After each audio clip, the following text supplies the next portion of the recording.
Hey guys, given the current cost of living crisis, chances are that you are looking at ways to make an extra source of income. I know that people are struggling mentally and they're facing stress and pressure to earn more.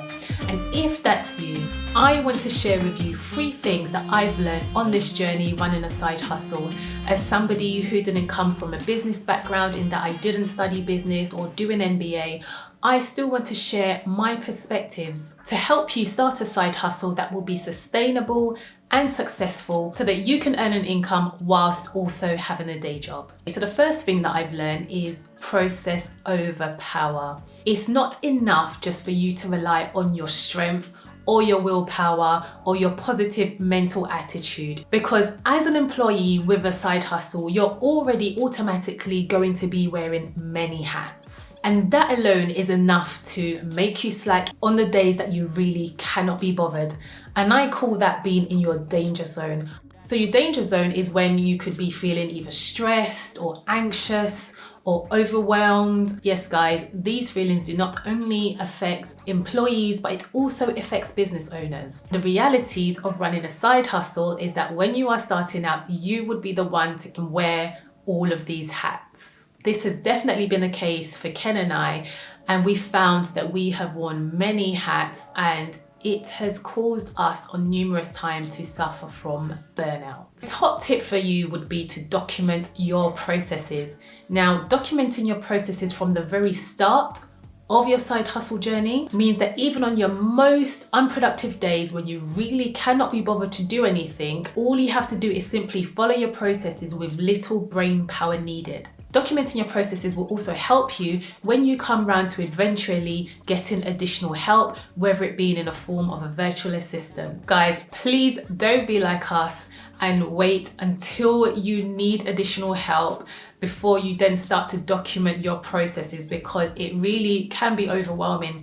And the process of doing it, wow, you would be so surprised how much you actually do. The process is also very enlightening for us because it helps us to see what things we can systematize, what things we can automate, and what things we definitely can just delegate. We are definitely getting way better. As a result, guys, it has given us so much time to be able to think, to strategize, and to be able to bring more value into our business. Second thing I've learned is the importance of getting your finances in place for more peace. Now, we have always 100% believed in our side hustle and its potential. A lot of the success of our side hustle came down to the fact that we had a lot of peace mentally from a money perspective. It also helps that we had some savings set aside for emergencies, and we'd totally recommend that you put aside some savings as well for an emergency, because then you're more likely to commit to your side hustle being a success. Practically speaking, this helped us at the start of our side hustle to continually invest in our business even when it hadn't started to generate a significant amount of income. Point number 3 is to nurture your mind and your body and your soul in pursuit of your side hustle. Guys, this one, although I mentioned it last, is actually the most important. With your mind, it is said that your net worth and your self-worth are directly related. Guys, I've got to be real with you. Running a side hustle brings out all your insecurities, all your fears, all your limiting self-beliefs.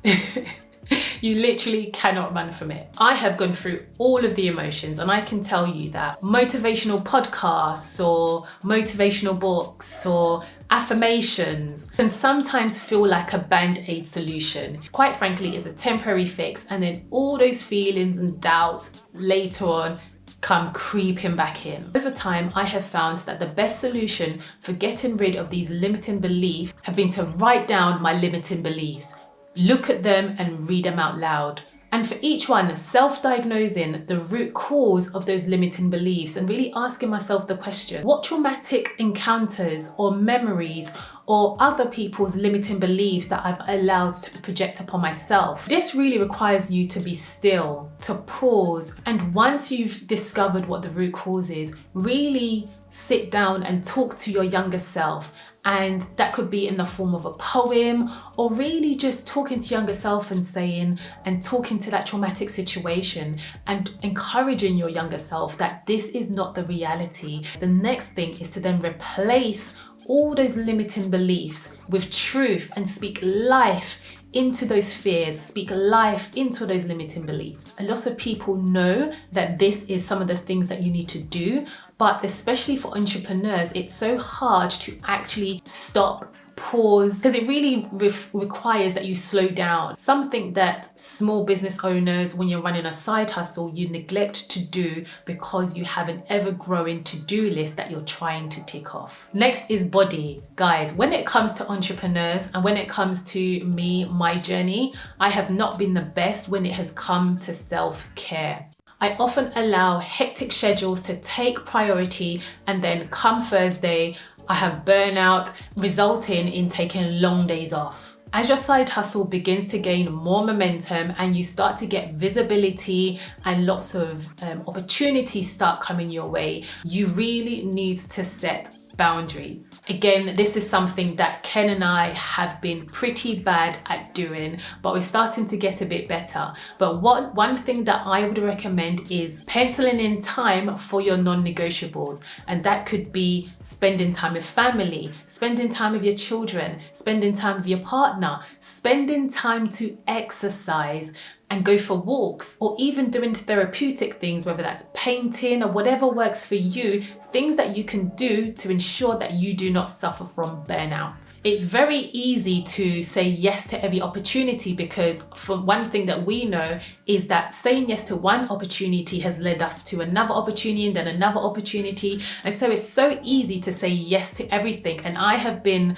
better at saying, look, babe, do we really need to do this, extra podcast, or do we really need to say yes to this or yes to that? It makes us question everything that comes our way, and only saying yes to things that we really, really love and things that I guess would add value to our lives, or that we can add value without it taking so much of our time. Our line of work can actually be emotionally draining because we're pouring out, we're teaching, we're coaching. As you will be running a side hustle, it's very important that you take care of yourself on your journey whilst you're building your side hustle. Finally, focus on your soul. Do the things that strengthen your faith and nurture your soul and replenishes your cup so that you can continue to give value and walk in your purpose. And for us, that takes a form of prayers, reading a Bible, listening to sermons, writing down things that we're grateful for, and again, spending time with our loved ones, with our children, having movie nights, really connecting and nourishing our soul so that we can continue to offer value. So one thing that I'd recommend on your journey whilst you're running your side hustle is to not neglect your mind, not neglect your body, and not neglect your soul. So for you, how you nurture those three things might be different. Write down what those things are for you that really nurture your mind, your body, and soul. Really reflect on it, think on it, write it down, and then act on it. Because true abundance comes from knowing who you are, walking in your God-given purpose, and serving other people. And as a result of that, success will flow. Guys, I'd love to hear from you in the comments. What does the reality of running a side hustle for you look like? Let me know in the comments. It would be great to hear from you. And if you're somebody who hasn't yet started a side hustle, what is holding you back from doing so? Let me know in the comment section, guys. I'll jump in there. It'll be great to have a discussion. Guys, thank you for watching this video. If you made it to the end, why not like this video, share it with somebody who you think will find it helpful, and subscribe if you haven't done so already. It will mean so much to us. Thanks so much for watching this video, guys. And as ever, in all things, be thankful and seek joy. Take care, guys. Bye.